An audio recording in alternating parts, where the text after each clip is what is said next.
Life is coming full circle for the Chinese Communist Party. It spent decades stopping people from having more than one child. It forced men and women to turn sterile. It forced vasectomies and abortions. Children born second were abandoned, thrown away, or trafficked. This was the China of the 80s and 90s. It was freaking out over its population. But now the CCP is panicking. It is doing the exact opposite of what it once did. It is now paying people to have babies. It's forcing them to have at least 3 babies. And it just cannot figure out how to get people to copulate more and start families. Meanwhile, the Chinese people, scarred by their horrid past, are not interested in having children anymore. Life is miserable in China, and there is no point bringing more people into this authoritarian land. But CCP is not giving up. So the question is, what happened? Why this 180-degree turn? And what did the CCP realize that is making them panic so hard? Well, in a bunch of fertility graphs, the CCP saw its own future. A brutal and horrific future which it is now trying to escape. And we'll tell you all about it. Hi and welcome. You are watching TFI Global, the foreign affairs and geopolitical analysis arm of the TFI Media Group. I am your host Shubhangi. And in this video, I will tell you how the shrinking population in China is bringing the end of CCP. Let's begin. China's population is decreasing rapidly. In April, the Financial Times reported that China's population was set to record the first contraction in 5 decades. The crisis could, however, run deeper. The communist nation could see its population being halved within 45 years. The country's birth rate has fallen to 1.3, which is way below the average of 2 needed to maintain a stable population. China almost certainly inflates its population. Corrupt local governments and officials artificially enlarge population numbers to get more subsidies and incentives from Beijing.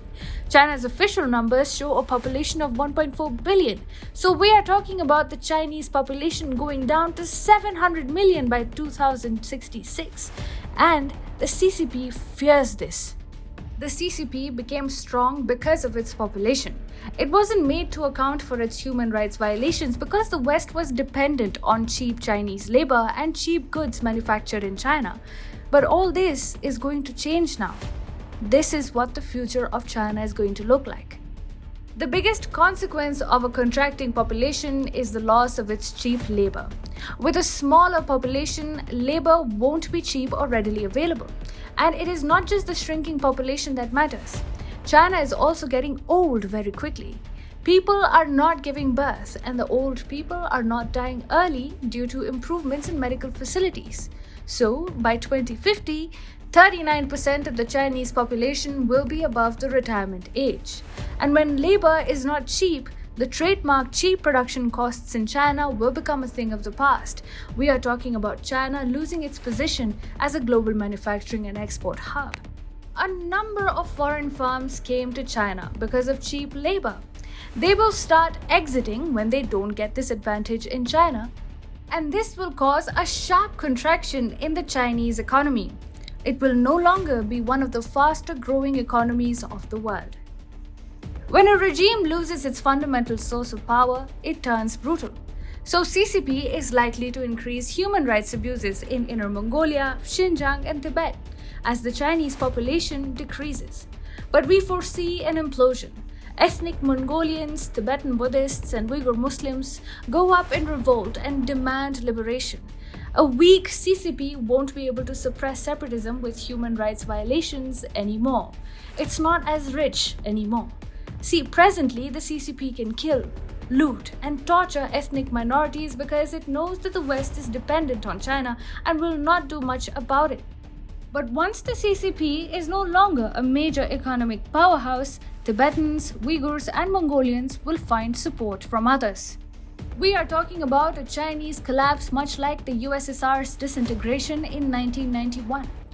And the CCP will be weakened internally too. I mean, right now, Xi Jinping can invoke hatred for the ethnic minorities amongst the Han Chinese people. But once the Han Chinese community itself becomes less prosperous due to its population decline, CCP will lose its support too. So, what can the CCP do to reinvigorate the Chinese economy? When you face a labor shortage, you open up to immigration, and this is what many countries and regions have done throughout human history. But for the CCP, mass immigration would be an endgame. Once you open up to immigration, you don't just bring in people, but you also bring in their lifestyle and their culture. And more importantly, you bring in foreign ideas.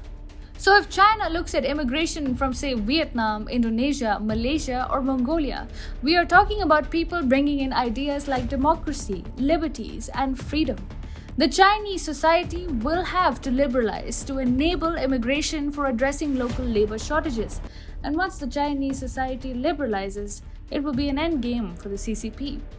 The CCP has thrived on foreign companies, lack of liberties, cheap labor, and gross human rights violations.